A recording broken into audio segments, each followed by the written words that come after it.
Alright, thank you for your patience. Sorry about the cut. Emergency things IRL. Anyway.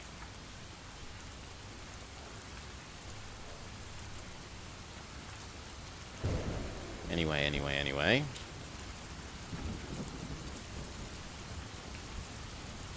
The page that revealed to you information about the realm of Zwanhor is now featureless, but one which follows has transformed. It has taken on the appearance of a thin sheet of ice. Sandwiched within its transparent layers are lines of blood-red writing interposed with intricate diagrams and astrological charts. Relying once more upon your Magna Chi discipline of pathmanship, you are able to decipher much of the sorcerer's text.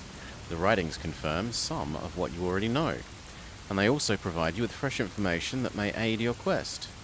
You've entered the realm of the demoness Shamath, the mistress of the gates of darkness.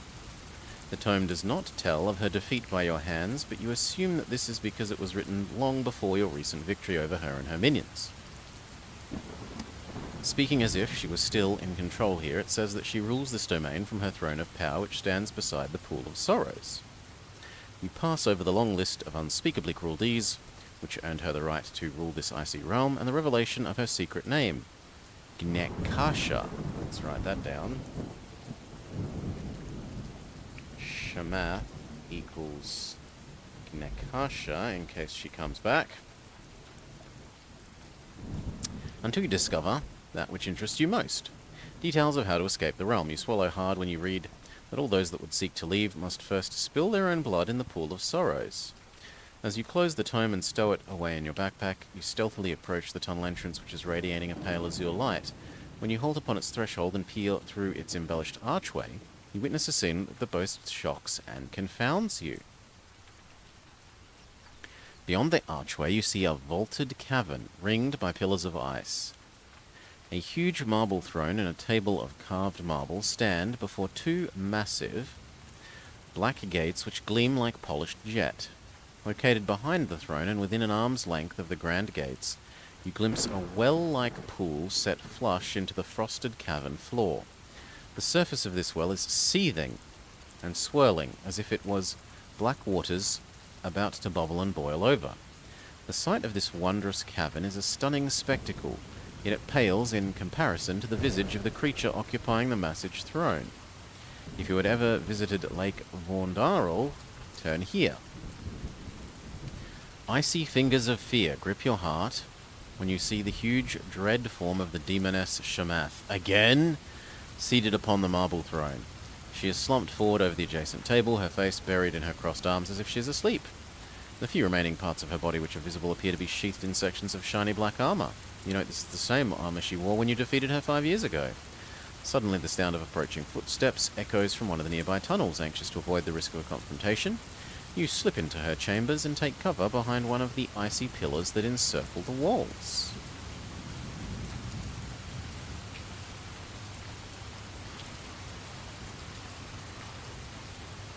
Moments later, you see two robed figures glide into the chamber. They're carrying between them a large vial of golden fluid which rests upon a pillow of purple silk. As they pass close by your hiding place, you call upon your Kai skills to mask your physical and mental presence. In unison, the robed figures levitate several paces from the floor so that they're able to rest the pillow and vial upon the surface of the great marble table. Then, silently, they lower themselves back to the ground where they wait patiently for the demoness to stir from her slumber. After several minutes, she raises her head and you're shocked to see that her womanly face is hideously scarred and disfigured. "My lieutenants," she says, yawning and stretching her arms wide. "I see your work is complete. By now I hunger for revenge upon Avarveve. I trust your elixir will make her pay for the torment she has wrought me." "All is ready, Supreme Mistress," replies one of the members, sycophantically. Clearly their answer pleases the demoness. Her ruined face twists into a semblance of a smile as she picks up the vial and examines it closely. The glass bottle looks especially fragile and tiny as she holds it between her gigantic index finger and thumb. "Soon she shall pay for what she did to me." The demoness Shamath rises from her throne and turns towards the seething pool of black fluid in which which is set into the floor close by. The shimmering waters grow calm, and you see her scarred reflection in the pool.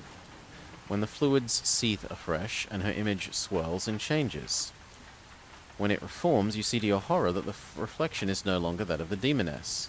The face staring back from the surface of the pool is yours. Aye!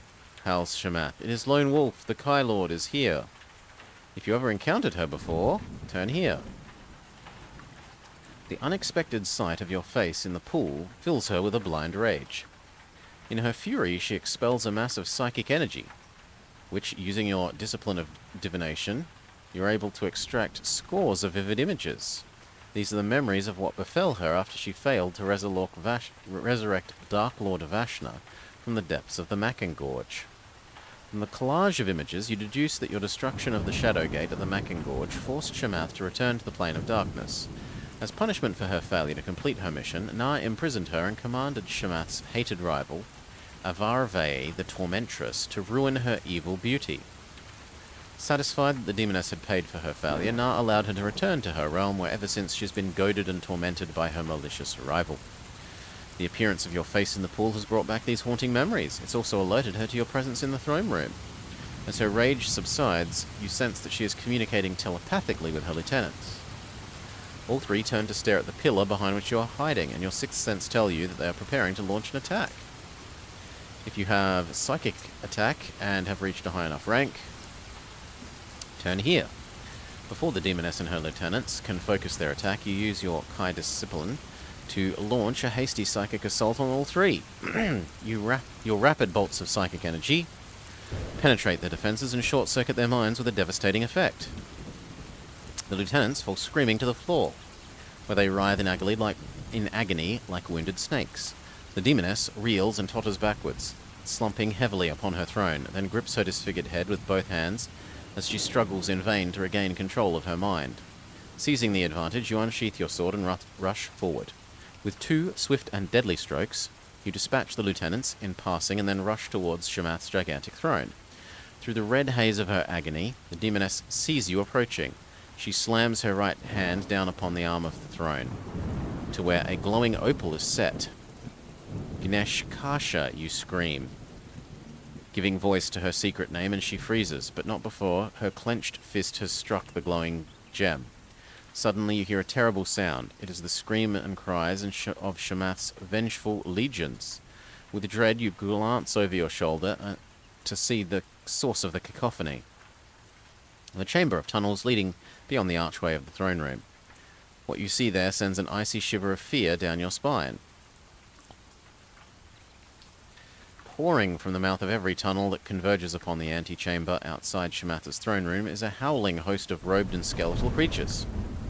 The skeletal beings are armed with short swords, and they march slowly with stiff machine-like movements, whilst the robed creatures shriek and howl and move like demons. They streak ahead of their lumbering skeletal comrades and burst into the throne room. You see that they are armed with silver gleaming crossbows. Fearing of being struck by a bolt fired from one of the formidable weapons, you dash and take cover behind Shamath's great marble table. If you have spirit walking, turn here. As you draw level with the great table, your eye is caught by the vial of potion lying upon its purple silk pillow.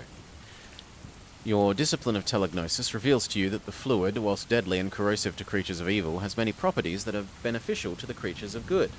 Such a potion could prove useful, ho-ho, ho-ho-ho-ho, for healing wounds or restoring lost energy.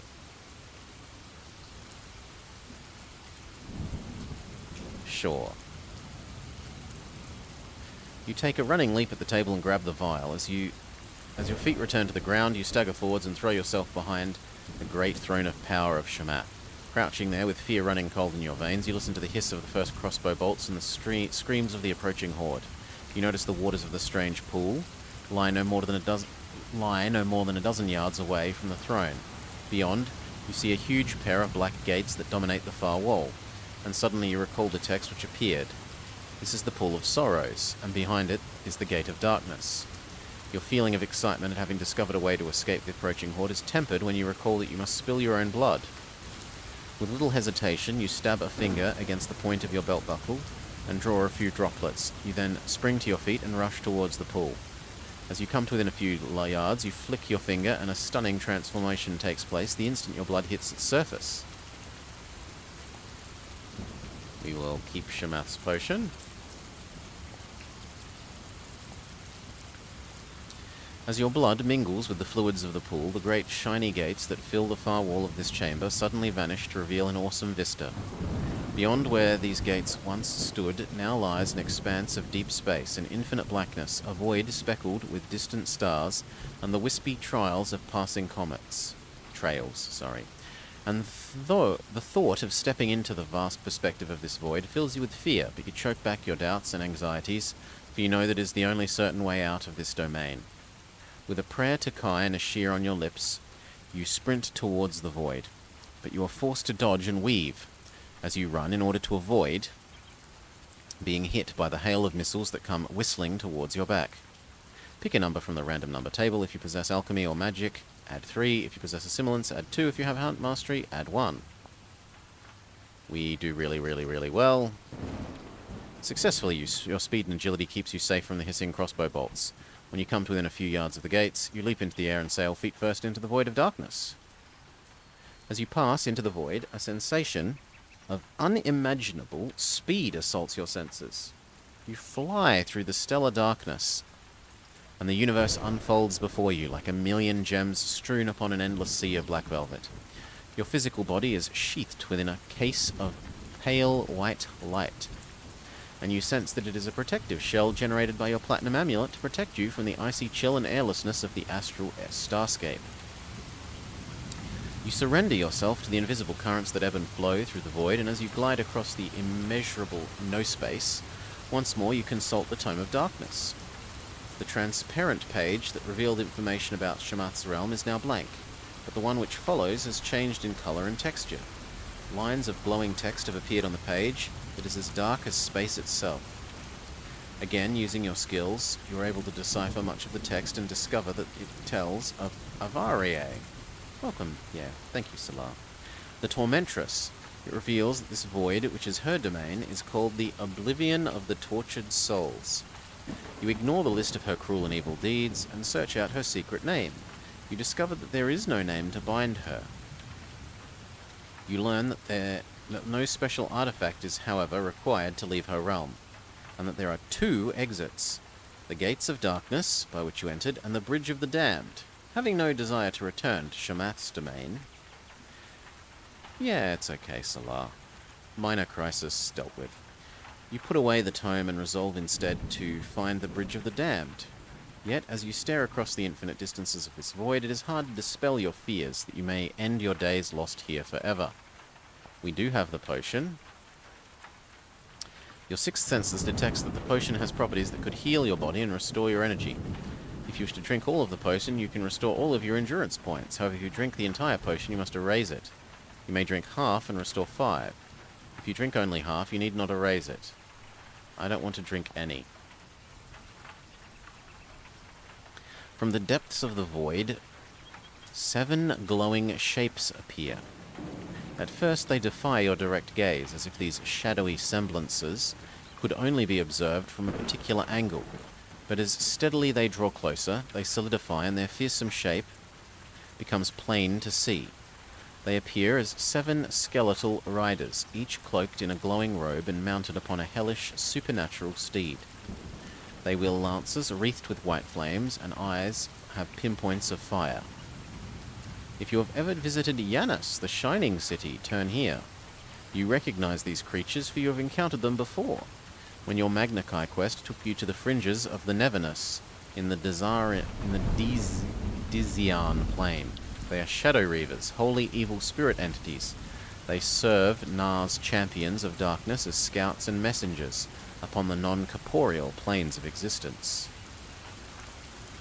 The 7 riders keep their distance, yet they pass close enough to satisfy their curiosity before they turn and speed away into the void. As you watch them disappear, a deep sense of unease grips you. You are relieved to have avoided a confrontation, yet you sense that their departure is but a temporary reprieve. They will yet return in greater numbers. Shortly after, you witness several objects that appear like comets encircling a cluster of distant stars. As you glide towards them, the comets break away from their orbit and come soaring to meet you, racing with each other to be first. A collision looks imminent, but your mounting fears are soon forgotten when the surfaces of the shooting stars undergo a stunning transformation. Their leading surfaces take on the semblance of human faces. If you've ever been to the city of Torgar, turn here. You are shocked to the core when suddenly you realize the faces that have appeared are the three leading comets. The first is Lord Pydo, the Vakaros warrior who accompanied you through the uncharted swamps of the Danarg, and later sacrificed his life to protect yours in the infamous Dark Lord fortress of Torgar. The second is the face of Adamus, the Lord Constable of Garthan, who led the armies of Telestria and Palmrian into the assault on Torgar and perished during that fearsome siege. The third is the bearded face of Seb Jarel, the brave Euron partisan who guided you through the Hell Swamp, and in so doing forfeited his life. You like the faces? Your Kai senses detect that the souls of these three brave men are trapped upon this domain.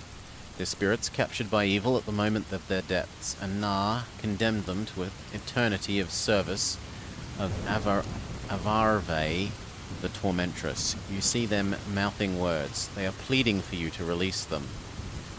If you possess deliverance and have a high enough rank, out of a sense of duty and respect for the memories of these brave men, you recite the secret words of the ceremony of exorcism.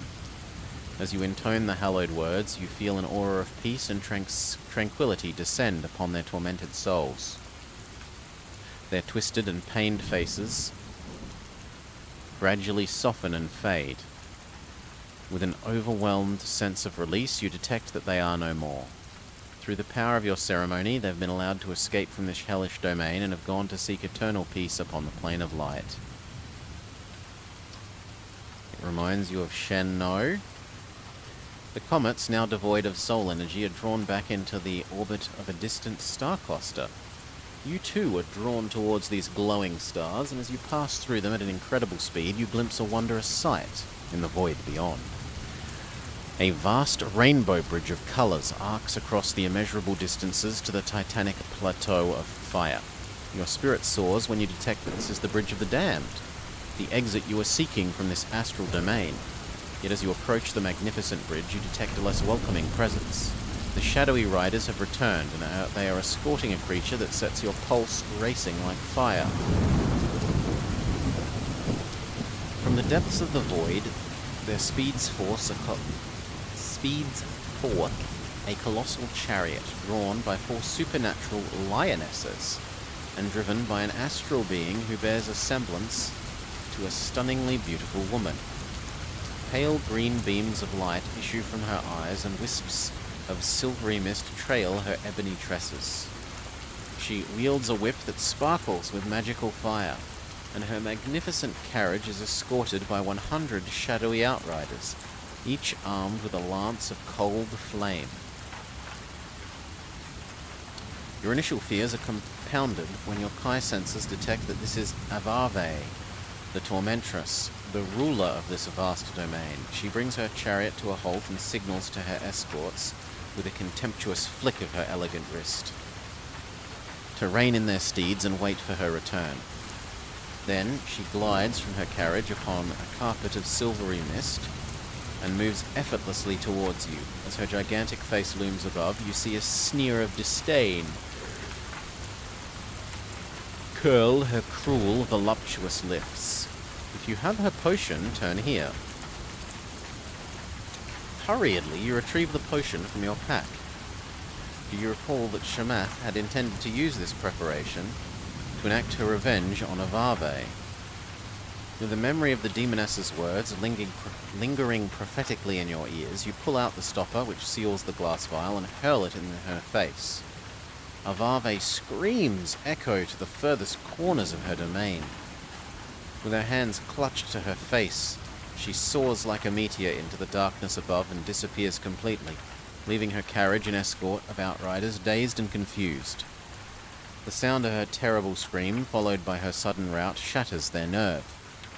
Quickly they wheel with their steeds, and Avave's chariot in tow. They flee across the cosmic starscape in search of their immortal mistress. The way is now clear for you to reach the Bridge of the Damned. Using your innate Magnakai discipline of divination, you will yourself towards the bridge and feel your body moving through the void.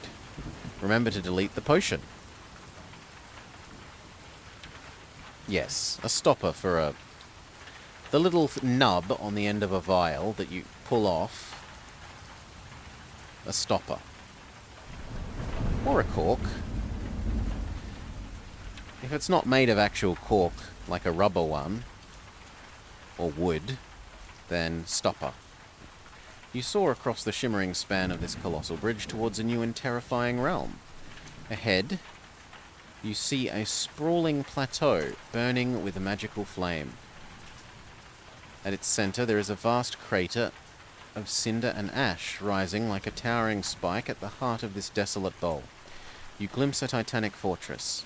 As you traverse the Great Bridge of the Damned, you consult the Tome of Darkness, and it confirms your highest hopes and your deepest fears. Ahead lies the realm of Na and his dread stronghold of Dazganon. The tome warns those that voluntarily seek to enter this. They must possess 3 magical artifacts: the Nzapok amulet, the Kunai ring, and the scarab of the wingless dragon.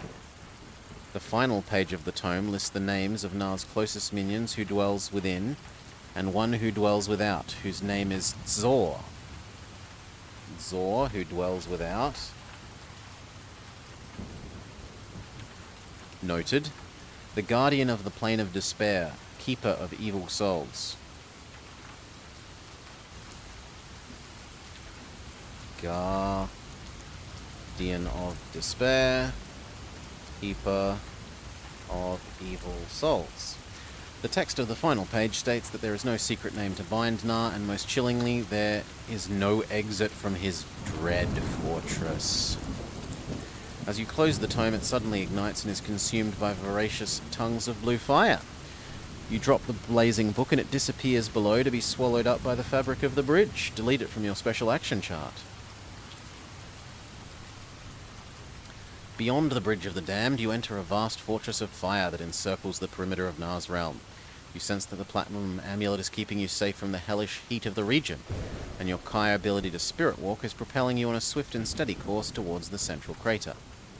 Upon reaching the lip of the crater, the forest of fire comes to an abrupt end, and you get your first clear view of the desolation which surrounds the stronghold of Dazganon. Cosmic winds blow across this barren plain, moaning like tortured souls. Now and then you hear cries of pain, bursts of mocking laughter, and haunting alien howls that chill your blood.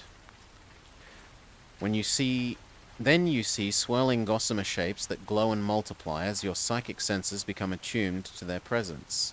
Millions of evil souls are swirling around the crater, which encompasses Na's stronghold. And as you watch their endless passage with a sense of awe and disbelief, you realize that this is the plane of despair detailed upon the last page of the tome. You stare at the ceaseless torment of these evil souls and are deeply shocked by the visage of one spirit that rises out of the howling mass. If you've visited the Isle of Kor, go here. You recognize the vengeful visage of Zada, the evil renegade sorcerer who was killed by your hand and whose body was incarcerated in the ruins of Kazan Ode. His tortured soul falls back into the howling mass. You begin to see others. You begin to see others that you recognize immediately, for their evil countenances are etched indelibly upon your mind. The spirits of Dark Lords Gnag, Hakon, Kragan Skull are trapped upon this plane. So too is the warlord Magnan. Many Denair druids, acolytes of Vashna, the Nadziranim, and the Liganum minions. But there is one ghostly figure more terrifying than all the others. And when you see him appear at the back, he strikes a new chord of deep terror in your heart. Wielding whips of living flame in each of his 8 massive hands, the demon spectre of Zor lashes the host of doomed souls without let or mercy. Relentlessly, he pursues them around the Plain of Despair, reveling in his sport, allowing them neither rest nor respite from this unending chase.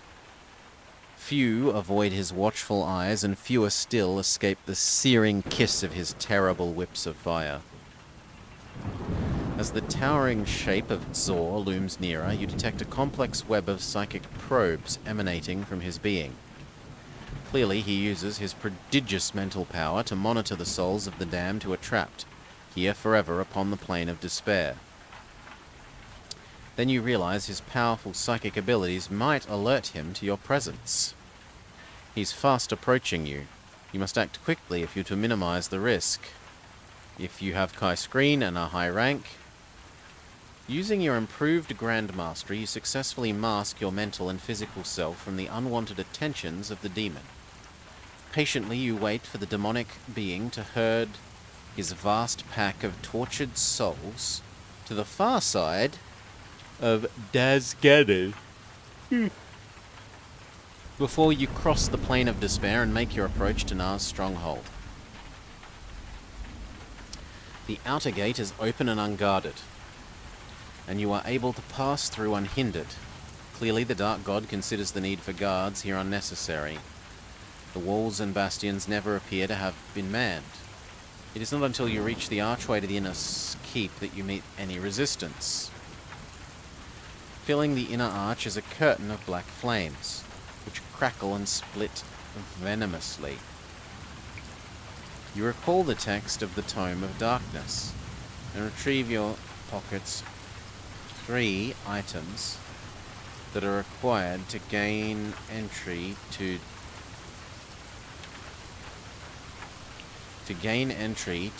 Daz Ganon.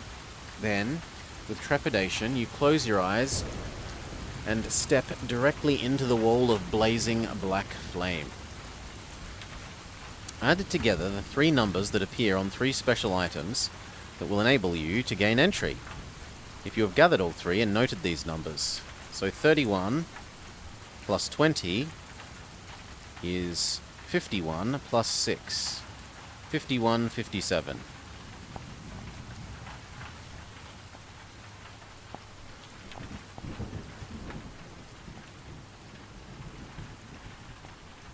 Yes, proceed. We lose the special items. As you pass through the curtain of black flame, the magical items vanish from your hands. Beyond the flaming circle lies a hole of grey adamantite, which is seemingly devoid of all life. You scour the eerie chamber and your senses detect Alyssa's life force. Hers is the only good presence save your own in the whole of this stronghold, and although her aura is weak, it is sufficient for you to track it. Guided by your instincts and shielded by your disciplines, you follow Alyssa's trail as it wends its way deeper into the heart of this citadel of evil. During your exploration, you encounter many of Nar's newest creations that populate the halls and dungeons of Daz Ganon. Their repugnant forms and depraved and brutal behaviors provide you with an unsavory insight into Nar's seemingly infinite capability to create evil and monstrous life. Ugh. Yes, it was trying to trick you with the 3 rows of numbers. You shudder to imagine these foul beings running loose upon your homeworld of Magnamond, and the thought strengthens your resolve to fulfill your quest to retrieve the Moonstone. For what seems like an hour, your camouflage and psychic skills make you invisible. It is not until you reach a busy junction at the heart of a maze of tunnels that your skills are truly tested. Your senses detect the presence of Elise at the end of a tunnel, yet the entrance is virtually blocked by creatures who are bickering with the guards. Pick a number from the random number table. If you have advanced invisibility, add 2. If you have hunt mastery or pathmanship, add 1. For every rank above rank X, gain 1. So 7 plus 2 plus 1 plus 6. There's no way that we could conceivably fail this.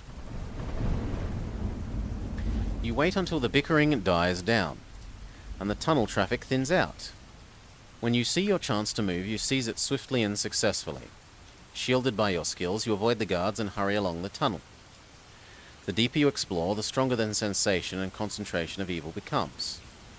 But still you can sense the presence of Elise. Eventually you reach the tunnel's end, at an antechamber, where an open archway to an adjoining hall is dripping with blood.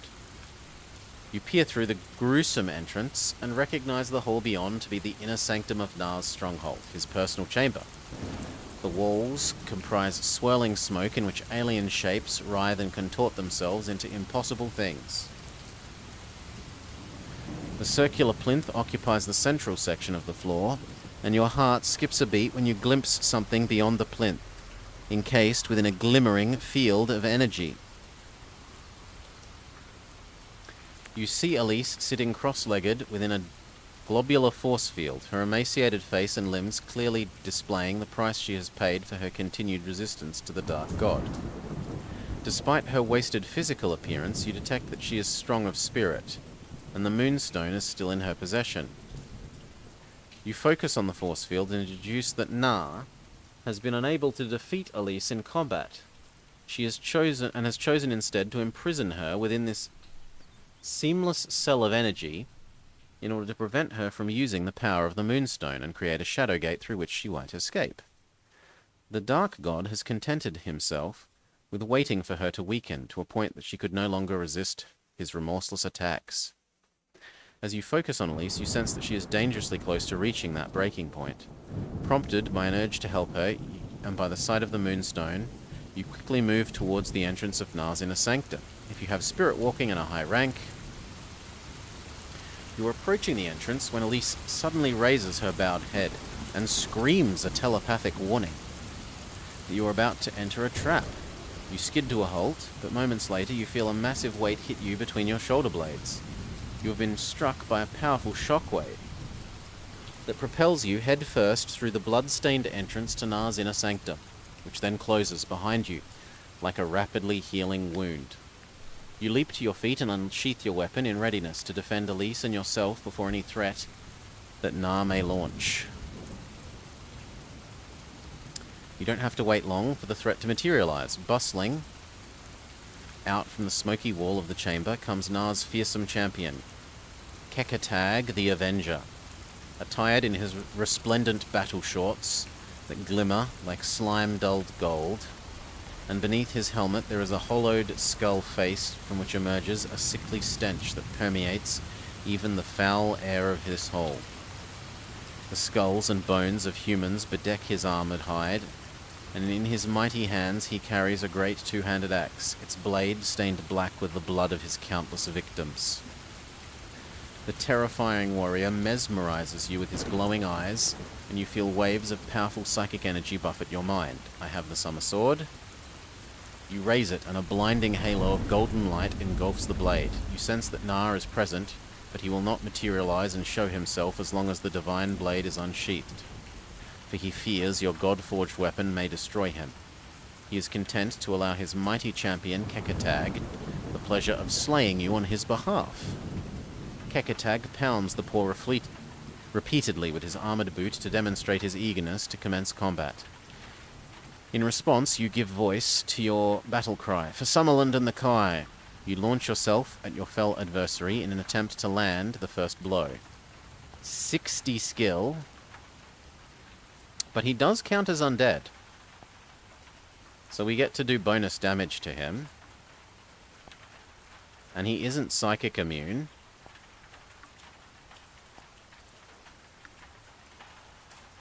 Oof. Okay, there we go. Maybe not ultra super bonus damage, but we'll say yes to it. 4 HP left. Woo! If you win combat, turn to 29. You know what? We're gonna consider whether we should eat all our potions. More than plenty?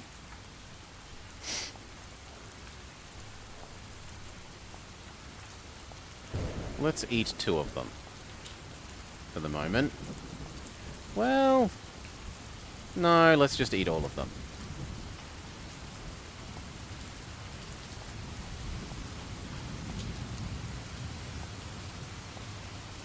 Okay, potions eaten. As you strike the fatal blow, Kekatag gives vent to a scream that rocks the foundation of Daz Ganon. His body falls to the floor and disintegrates into a mound of dust and rusty metal. From the core of the debris there arises a shadowy vapor that's sucked away through the porous chamber walls. You sense that it is the spirit of this defeated warrior, and as punishment for his failure, he's been consigned by Nar to eke out the rest of eternity with the other lost souls upon the plane of despair. You are elated and exhausted after your hard-won victory, but it is not yet time for you to rest or celebrate. You sense that Nar is enraged that you have destroyed his latest champion, and you can feel his wrath building to a fever pitch. We have the Summer Sword. You run to where Elise sits imprisoned within her sparkling force field, and with one precise and powerful blow from your magical blade, you shatter her sorceress prison. The anguished scream of Nar echoes through the corridors and dungeons of Daz Ganon. As its terrible timber begins to rumble and fade, you are horrified to see a host of monstrous creatures burst forth from the smoky walls of the inner sanctum and close in upon you from all sides. Freed from the constraints of her prison, Elise is able to use the power of the Moonstone to bring into being a shadow gate which materializes in the floor of the chamber. "Come, Grandmaster," she implores as she gets ready to step into the swirling black abyss. "Follow me." And with these words, she's swallowed up by the inky abyss. Seconds later, you take a running leap and dive headfirst into the shadow gate, escaping in her wake barely moments before a pack of screeching, gnawing, parasitic horrors engulfs the place where you are standing. The end? As you tumble into the dark vortex of this newly created shadow gate, you see the glow of the Moonstone illuminating the silhouette of Elise in the middle distance. Behind and above, the mouth of the gate by which you entered the abyss is rapidly shrinking. Elise uses the power of the Moonstone once more. This time to seal the gate in Nar's inner sanctum to prevent his minions from following you. The deeper you fall into the spiraling darkness, so it seems the stronger Elise becomes. This reminds you of the scene with Yennefer. Gripping the precious Moonstone with both hands, she extends her arms and glides easily through the whirling funnel towards you. As she draws level, you hear her speaking softly in your mind. "Thank you, Grandmaster. I will never forget what you have done. Had you not returned when you did, I would have forfeited my freedom to the Dark God. And freedom to me is the most precious of things. Without freedom, I ceased to be." For a moment, the whirling, frigid darkness of the Shadow Gate is illuminated brightly by the flaring rays of the Moonstone. Elise passes the sacred artifact into your safekeeping, kisses you fondly on the cheek. And with the parting words, "Farewell, Lone Wolf, Kai and Ashir will be proud. You are indeed their most worthy champion." She flashes you an impudent smile, and in the blink of an eye is gone. Congratulations, you have braved the many terrors of the Plane of Darkness and emerged triumphant. Your quest is fulfilled. By denying the Dark God the power of the Moonstone, you have won a great and lasting victory which will keep your world secure. Your achievement will live forever in the legends of Summerland, and the tales that will be told of your valiant deeds will inspire future generations of Summerlending to follow the ways of the Kai. Your triumph over Nar paves the way for your ascendance to the rank of Kai Supreme Master. It also heralds the dawning of a new age, when new challenges will arise to test the courage and bravery of your new Kai Order. Under your paternal stewardship, the first of the New Order adventures is about to begin, with the return of the fabled Moonstone to the remote and mysterious Isle of Lore. The end. And that's all there is. There isn't any more. Thank you all, one and all, for joining, for listening, for playing through this. Well, it's not quite a game, but realistically, this is a visual novel before visual novels existed as like a video game genre. But anyway, I had a lovely time. I hope you have enjoyed this as much as I have enjoyed revisiting this beloved game from my childhood. Peace all.